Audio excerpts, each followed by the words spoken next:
Эдэн дээргийн тавтай морилно манай Seven Spy болон эхэлж байна. Манай Seven Spy болонгаар та бүхэнд Монголын урлаг соёлын одод болон улс төр олонний тайл хүмүүсийг дурандсан папарас сурвалжлагыг хүргэдэг байгаа. Өнөөдрийн манай эхний дуранд дуучин Ариуна орсон байгаа. Энэ тухайн мэдээллийг дэлгэрэнгүй авч үзээрэй. Манай папарас дуранд дуучин Ариуна орсон байгаа. Тэрээр Улаанбаатар Паласын концерт их танхимд болж байсан нэгэн тоглолтод айдууга өрхөн барихаар хүрэлцээрснээр манай дуранд буусан юм а. Дуучин Ариунаг хүүхдийн элч дуучин гэдгээр нь манай үзэгчид мэднэ. Урлагт хизээнэ өөрийн гэсэн байр сууриа олсон нэгэн. Харин түүний хувийн амьдралын сайн сайхнаас дуулгавал тэрээр сүүлийн үед машина өөрөө барихаа болсон сурагтай байна. Учир нь гэвэл харагдаж буй залууг өөрийн туслах жолоочийн ажилд авснаар өөрийн нэр хүндийг батлан харуулжээ. Харин дашрам сонирхуулж мэдээлгээд түүний нөхөр ноёд группийн захирал буян дөрж нь удахгүй болох 2012 сонгуульд нэр дэвшихээр тунч завгүй явж байгаа сурагтай байна. Магадгүй дуучин Ариуна урлаг соёлоос хөндөрөн улс төрт ам хөл нэмэх бололтой. Энэхүү үйл явдлыг удахгүй болох 2012 сонгуул харуулах үзээ. Түүний нөхөр буян дөржин арх спиртийн бизнесээр хөлдсөн нэгэн бөгөөд Монгол ардын ховсголт нам эртнээс хүчин зүтгэж яваа нэгэн.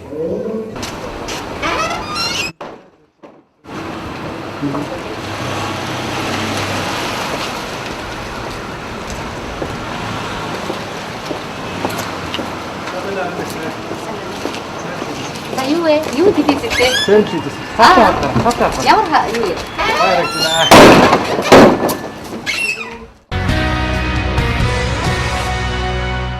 Монгол улсын ардын уран зохиолч Галсангаа манай өнөөдрийн дуранд буусан байгаа. Уран цэцэн оновчтой өгөөрөө Монголын урлагт өөрийн гэсэн байр сууриа хизээнэ олж чадсан Ахмад уран бүтээлч гэдгийг манай үзэгчид мэднэ. Тэрээр өнгөрөх өдөр болсон Монголын Актим Авардс 2012 наадамд хүрэлцэн ирж шагнал гардуулах ёслолд оролцохоор ирсэнтэй манай дуран таарсан юм а. Энд бид түүнтэй хэсэг хором ярилцсан байгаа. Энэ тухайн мэдээллийг хүлээн авч үзсэн үү? Ямар ч хүн хэмжээний кинонд сайхан шагнал өгч байгаа бид нэг мэдсэнгүй. Гэвч их баярлж байна. Яагаад өгөхээр зэрэг залуучууд маань кино хийдэг болж тэр кинон үзэх түмний төдийг өргөн дэлхийн зах зээлд үүдийн түлхэл орох гэж байгаа юм байна. Тийм киноны зохиолчийн шагналыг гардуул гэж өв намайг дууцсан учраас л илчгээд байж байна гэхөө. Seven Spy болон үргэлжлэж байна. Манай дараагийн дуранд дуучин долгор болон дуучин наран чимэг нарыг дурандсан папарас сурвалжлыг хүргэх болно. Энэ тухайн мэдээллийг дэлгэрэнгүй авч үзсэн үү? Мөн манай дурангаар дуучин долгор болон дуучин наран чимэг хоёрыг дурандсан сонирхолтой папарас сурвалжлагыг хүргэх гэж байна. Дуучин долгорыг манай үзэгчид хаанч явсан андахгүй билээ. Монголдо төдийг дэлхийд өөрийн дуу хоолойгоор танил болсон тэрээр урлагийн Ахмад уран бүтээлч билээ. Харин түүнтэй хамт байгаа хүн бол дүүрийн гаслал дуучин наран чимэг гэдгийг манай үзэгчид мэднэ. Түүнийг дөрд дуртай хүмүүс Дамдын сүрэнгийн учиртай гурав толгой дүүрийн Нансалмаагийн дүрээр нь анддаггүй гинэ. Харин хоёр дуучин манай дуранд их сонирхолтой хөгжилтэй дүрсийг үлдээсэн байгаа.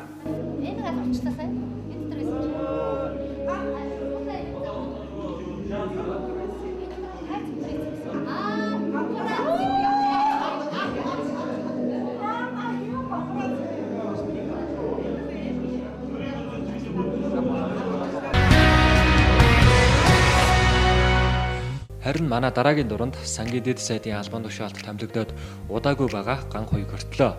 Тэрээр мөн өнгөрөх өдөр болсон Монголын Актим Авардс 2012 наадамд хүрэлцэн ирснээр манай дуранд буусан юм а.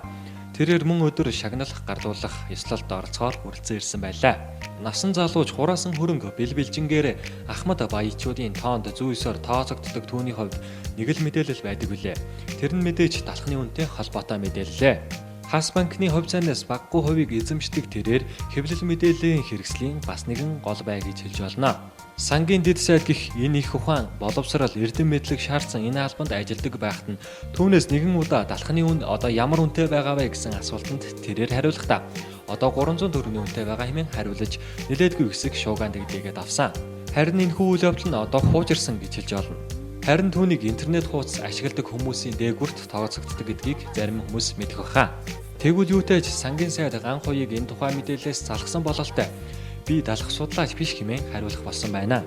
Саяхан тэрээр интернет ашиглагч нэгэн харилцагчтайгаа инхүү ярилцсан байх юм а. Миний дүртэй төгрөг 40 далах наагур чинь ямар үнэтэй байна вэ хэмээн асуужээ.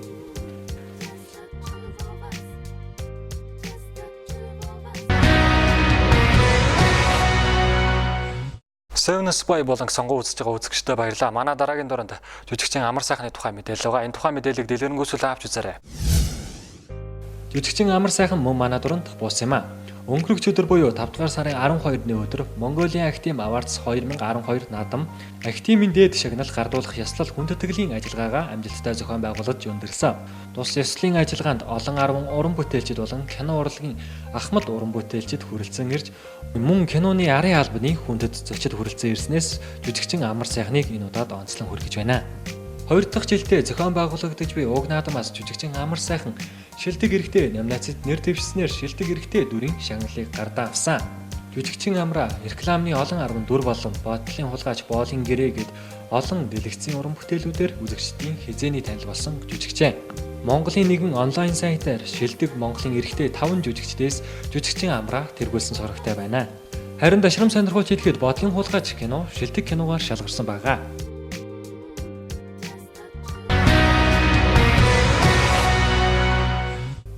Манай дараагийн дурангаар дуучин дэлгэр мөрөнг онцлон хүргэж байна. Дуучин дэлгэр мөрөн тунч завгүй явж байгаа бололтой.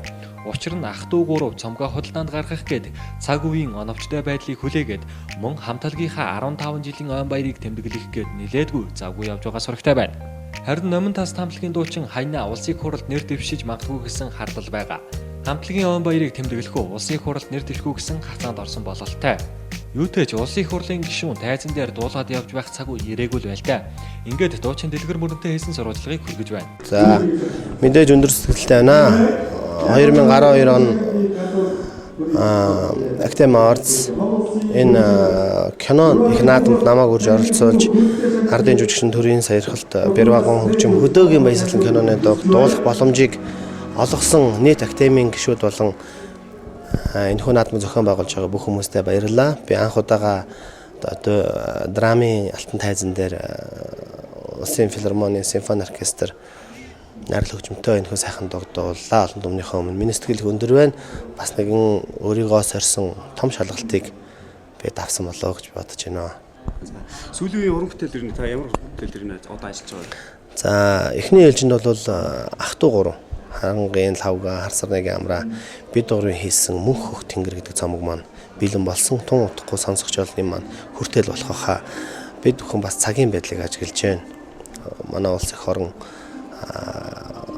ард иргэд маань бүгдээрээ нүдэндээ баясгалтай сэтгэл нь дүүрэн байгаа цагт бид энэ гоё дуунуудаа хүрхийг хичээж байна. Бас хүлээж байна. Энэ гоё цагийг хүлээж байна. Мөн манай номын тас хамтлагийн шинэ уран бүтээлүүдийн үйл ажиллагаа эхэлсэн байгаа.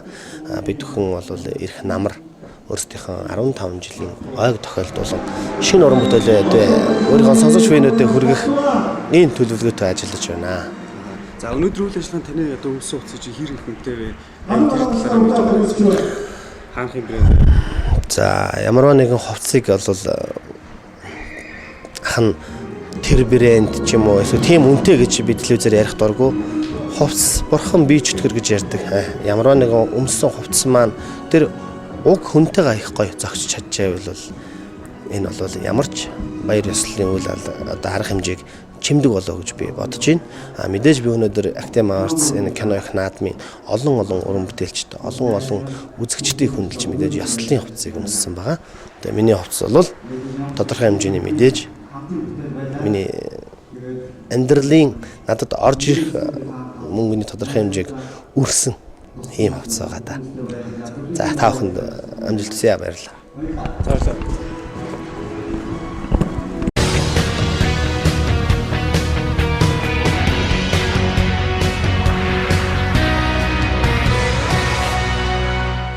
Мэдэн дээргийн тавтаа морилно 7 News үргэлжилж байна. Манай хөтөлбөр 7 Tech болонгаар үргэлжлэх болно.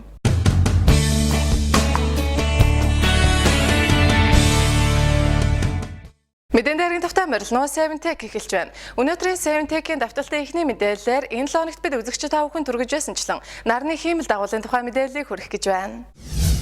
Англид нарны хиймэл дагуул бүтээж эхэллээ. Энэ хиймэл дагуул нь соло нэртэй бөгөөд наранд хүрч болох хамгийн ойрын занд хүрэх ажээ. Энэ соло хиймэл дагуул нь буудгаргийн тойрог замаас нарыг ажиглан химжилт хийж зураг авах юм аа.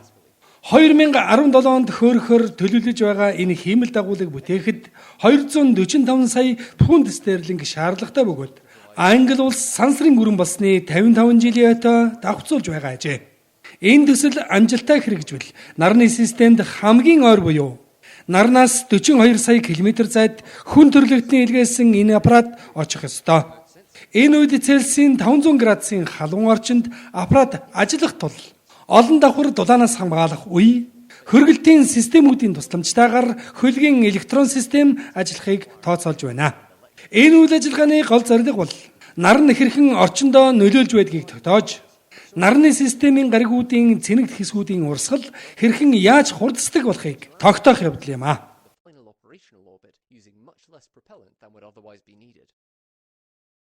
Solar Orbiter will perform several such maneuvers during the 3.5-year transfer phase of the mission. Each one is designed to alter the trajectory of the spacecraft to target the next. Android үйлдвэрлэлийн систем буюу ухаалаг гар утас олонд нэвтрээд байгаа энэ цагт Lenovo компани ухаалаг телевизорыг бүтээлээ гэсэн мэдээллийг би та бүхэнд 7Tech болонгаар хүргэж байсан мөлий. Тэгвэл энэ мэдээллээр манай 7Tech болон үргэлжилж байна. Lenovo компани 1-р сард Consumer Electronics Show үзэсгэлэн дээр смарт зурагтай танилцуулсан билээ. Уг зурагт нь Android үйлдвэрлэлийн системийн хамгийн сүүлийн хувилбараар ажилладаг билээ. Түүн дээр програм зохиож болохоос гадна дуун командыг биелүүлж чаддаг байна. Мөн 200 процессортай 3D технологиор суурилсан байна. Lenovo компани хятадд Android 4-ийг үйлдвэрлэлийн системтэй смарт зурагтыг худалдан авах захиалга хүлээн авах төвөө нээсэн байна. Тус компани 42-оос 55 инч хүртэл LED дэлгэцтэй 4 загварыг худалдаанд гаргахаар төлөвлөж байгаа бөгөөд үүнээс 42 инчийн дэлгэц IPS матриц 1920-1080 нягтралтай зурагтыг энэ сарын сүүлээр худалдаанд гаргах бөгөөд 6500 юан буюу 1000 орчим долларын үнэтэй байх гэв. Харин бусад загварын зурагтын үн болоод худалдаанд гарах өдрийг удахгүй зарлана гэдгээ мэдгдсэн бөгөөд тус компани энэ зарчмаар ажилладаг Lenovo Cloud Storage компанийг өнгөрсөн сард танилцуулсан байна. Lenovo компанийн өөрийн өдрийн ухаалаг гар утас, флашэд, зурагт болон компьютерыг интернетээр дамжуулан хэрэглэгчдэд янз бүрийн боломж олгодог бөгөөд эдгээр үйлчилгээний тусламжтайгаар экосистемд нэгтгэхийг зорж байгаа гэнэ.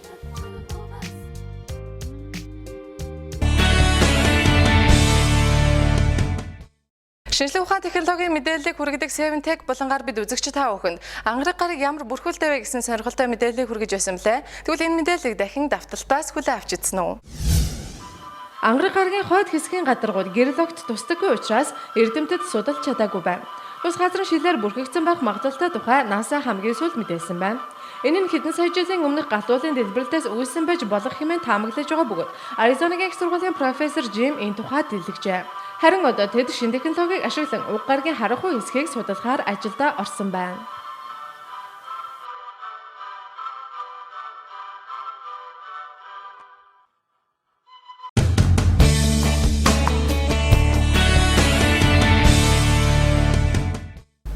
Өнөөдрийн 7Tech болонгийн мэдээллүүдийг та бүхэн төрглөө. Манай хөтөлбөр 7 Plus болонгаар үргэлжилж байна.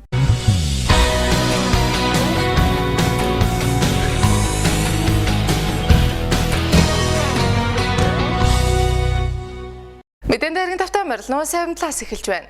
Дэлхийн нийтийн хамгийн сонирхолтой мэдээллүүдээс төвөрлөг хүргэдэг 7 Plus-ийн өнөөдрийн эхний мэдээллээр гудамжинд үеийн үсгсэн нүцгэн гэрийг баривчлаа гэсэн мэдээллийг дахин давтан хүргэх гэж байна. Техасын Кемонд нэгэн цагдаа нэг дугуйтай ундаг дугуй унсан нүцгэн залуу жолооч нарыг сандраган үүмэн үүсгэж байхад нь баривчилжээ. Цагдаагийн ахмад Gregory Cardin хэлж байгаагаар 45 настай залуу Joseph Glenn Farley гүүрэн дээр зүггүйдэж байхдаа согтуу эсвэл мэдрэлийн өвчтэй байсан хэмээн мэдэгджээ. Farley хэлэхдээ хувцсгүй ингэж явахын түүнд зугаатай байсан гэм. Цагдаагийн түүнийг осол гаргах магадaltaй байсан хэмээн $1500 торгохоор болоод байгаа бөгөөд мөнгө түүнийг өмгөөлөгч авах боломжгүй хүмүүсийн тоонд оруулсан байна.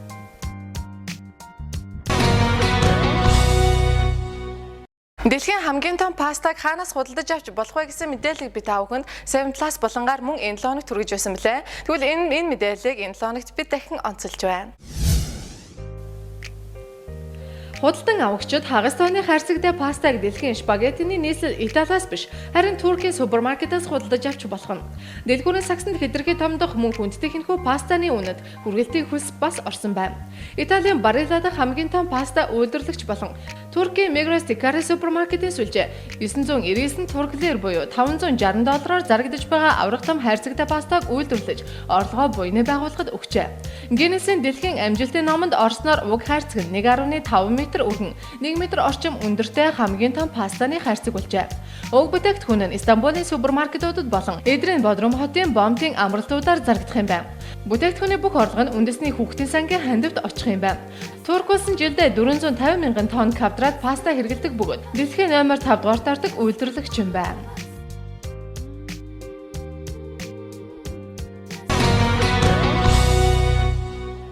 7+ энэ 7 хоногийн онцлог мэдээлэлүүд үргэлжилж байна. Дараагийн мэдээлэлээр энэ 7 хоногт бид үзэгчдээ өхөнд нэгэнгээр нас барахынхаа өмнө өөрийнхөө оршуулгад зочдоо урьсан захидал үлдээсэн байсан мэдээллийг хүргэж байсан билээ. Тэгвэл энэ мэдээлэлээр 7+ болон үргэлжилж байна. Өөрийн солигдсон шинэ хаягийнхаа далаар орон нутгийн сонин пүрэв гарагт мэдээлсэн нэгэнгээр үндэсний анхаарлыг татаад байгаа ба түүний шинэ гэр нь газраас 6 фитийн дор оршдог гин. Өнгөрсөн сард нас барсан 88 настай Карл Альбрехт өөртөө гашуудлын мэдээ бичсэн бөгөөд найзтайгаа Германы хойд хэсгийн Хамбург хотод орших оршуулган газарт байрлах шинэ сууцандаа баярт өрсөн байна. Би шинэ байшин руу нүлээ. Миний хаяг бол Oxford Drohewald-ийн оршуулгын газар 6528C хэсэг. Амьд хүн ирвэл би их баярлах болно хэмээн бичсэн байна. Альбрехт өөрийн гэр бүлд уг гэрээслийг сонинд нийтлэрэ хэмээн заавар өгсөн гэж үндэсний Bild сонин мэдээлсэн байна. Түүний бэлэвсэн эхнэр Анастасия сонинд ирэхдээ өмнө нь даатгалын ажилтан байсан түүний нөхөр их шоож хүн байсан бөгөөд өмнө нь үүний талаар ярьж инээж байсан. Оршуулгын ясал дээр бүх зочид шоконд орох ёстой гэсэн бөгөөд тэр үүнийг л хүсэх байсан хэмээн тайлбарласан байна. Үүнээс гадна тэр бүсгүйчүүдийг тод өнгөтэй цэцгэн хээтэй даашин зөмсөхийг хүссэн. Хинч хар хувцас өмсөх ёсгүй. Миний Карл хизээж дүнсгэр байхыг хүсэхгүй гэж ярьсан байна.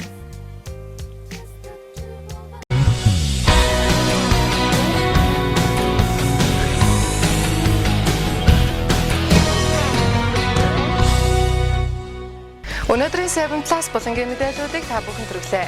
Энд хүрээд өнөөдрийн 7 News Entertainment мэдээлэл хөтөлбөр өндөрлөж байна. Дараагийн дугаар хүртэл баяртай үзэгчдээ сайхан амарцгаагаарай.